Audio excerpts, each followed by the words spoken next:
আমরা অবশ্যই এই যে একটা ভয়াবহ একটা আপনার ফ্যাসিলিটি পার হলাম, শৈল শাসন পার হলাম, সেখানে আমাদের উন্নয়ন হয়নি, আমরা সব ধ্বংস করে দিয়ে গেছে, নতুন করে আবার তৈরি করতে হবে।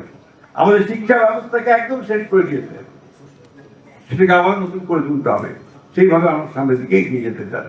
আমরা দেখেছেন যে রহমান সাহেব তিনি যখন প্রথম বাংলাদেশে আসলেন নির্বাচিত থেকে অবস্থা থেকে এসে প্রথম দেশের মধ্যে লক্ষ লক্ষ মানুষের সামনে তিনি কিন্তু একটা কথা বললেন, সেটা হচ্ছে যে আই হ্যাভ এ প্ল্যান, আমার একটা পরিকল্পনা আছে।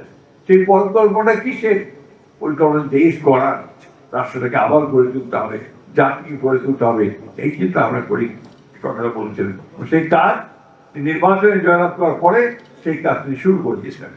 প্রথমে যে কমিটমেন্ট গুলো করেছিলেন তিনি জনগণের সামনে নির্বাচনের সময়, যে আমি ক্ষমতায় গেলে, সরকার গঠন করলে কৃষকদের 10,000 টাকা মতো কৃষি ঋণ মকুব করে দেবো। তিনি মকুব করে দিতেন সুদ সহ, ঠিক না? দিয়েছেন কিনা? তিনি বলতেন ফ্যামিলি কার্ড দেব, অর্থাৎ প্রত্যেকটি পরিবারের মহিলাদেরকে ক্ষমতায়ন করার জন্য তিনি 2,500 করে টাকা এবং একটা কার্ড, যে কার্ড থেকে ক্ষমতা দেবে সেই কার্ড দেবেন, সেটা তিনি শুরু করেছেন।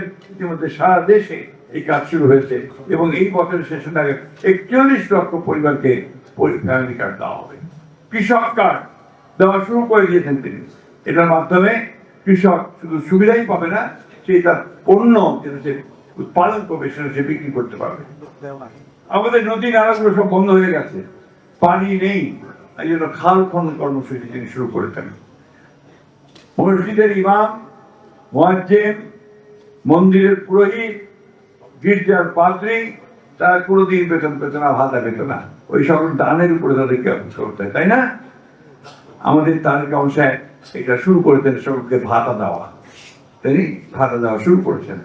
এই যে বিষয়গুলো হচ্ছে সাধারণ মানুষের কাছে যাওয়ার বিষয়, সাধারণ মানুষকে কল্যাণের জন্য।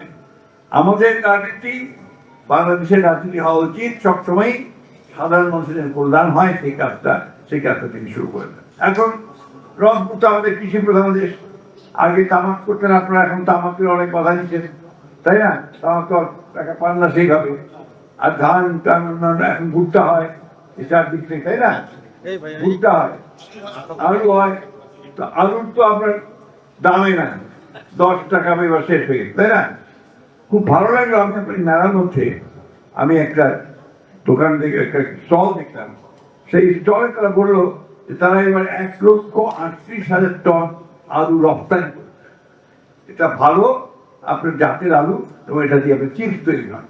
আমরা যদি আলুটাকে রপ্তানি করতে পারি, এই ভুট্টার ছাল থেকে যদি আমরা বিভিন্ন প্রোডাক্ট তৈরি করতে পারি, আমরা যদি আপনার ভালো জাতের ধান উৎপাদন করে চালু করে বিদেশে রপ্তানি করতে পারি, আম আপনাদের হাড়িভাঙা আম, খুব নাম করা আম, সেগুলোকে প্রক্রিয়াজাত করে আপনার কোল্ড স্টোরেজে রেখে আমরা বিদেশে রপ্তানি করতে পারি, তারা আমাদের কৃষকেরা অনেক বেশি এখানে উপকৃত হবে। অর্থাৎ উনি ইতিমধ্যে প্রোগ্রাম নিয়েছেন যে রংপুর, রাজশাহী এই বিভাগগুলোকে তিনি এগ্রিকালচার হাব, অর্থাৎ কৃষির কেন্দ্র করতে চান এবং এখানে তিনি সমস্ত বড় বড় সঙ্গে সঙ্গে বাজারি বা ছোট যারা বিনিয়োগকারী, যারা ইনভেস্ট করবে, তাদেরকে নিয়ে এসে তিনি কৃষিজাত পণ্য বিক্রয়ের ব্যবস্থা করতে চান।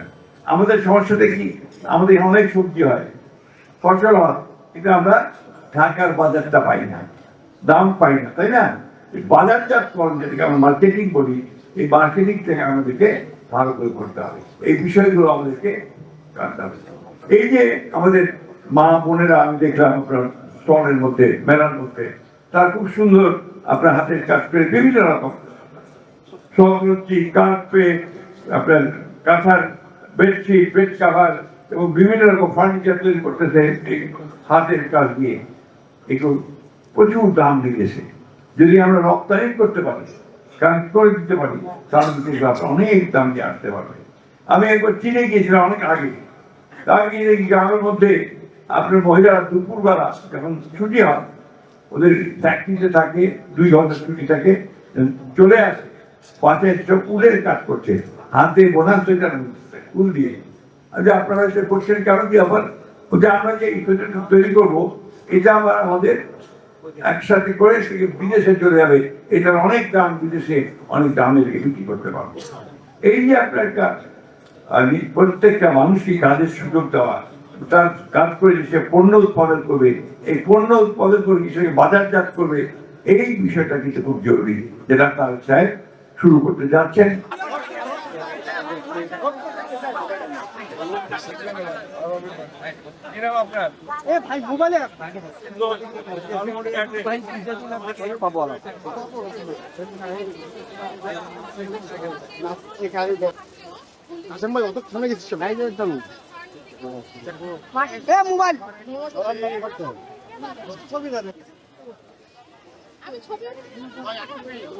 রংপুর জেলা বিএনপির পক্ষ থেকে, রংপুরবাসীর পক্ষ থেকে এবং পল্লী উন্নয়ন একাডেমি, পল্লী উন্নয়ন বোর্ড তার যে কার্যক্রম বিগত সময় ফেসিবাদ এবং আওয়ামী চেষ্টা করছে, বিগত জাতীয় পার্টি, বিভিন্ন আওয়ামী লীগ, এই মানুষ বিগত নির্বাচনে রংপুরের মানুষ ধানেশকে ভোট দিয়েছে।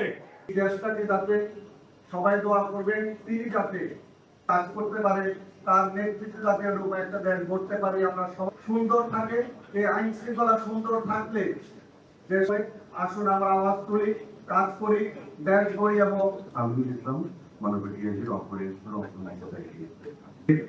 এই অনুষ্ঠানের সম্মানিত সভাপতি,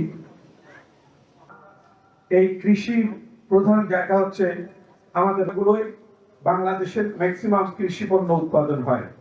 আমাদের এলাকা, আমাদের সকল অঞ্চলের উন্নয়নের ধারা অব্যাহত রাখার ক্ষেত্রে আমাদের মাঝে প্রধান অতিথি হয়ে আমার সামনে রয়েছেন আবার ভাই ও বোনেরা আমার দলীয় এই চেক গ্রহণ করছেন। আমরা যদি একটু করতালি দিই, 6,07,000 টাকার ঋণ। ভবিষ্যতের স্বপ্ন দেখা সেই মানুষগুলো বাংলাদেশকে গড়বার জন্য যে মানুষ আগামী বাংলাদেশকে দারুণ ভাবে গড়ে তুলবেই আমাদের প্রত্যাশা। আসবেন মোসাম্মদ রূপালী বেগম।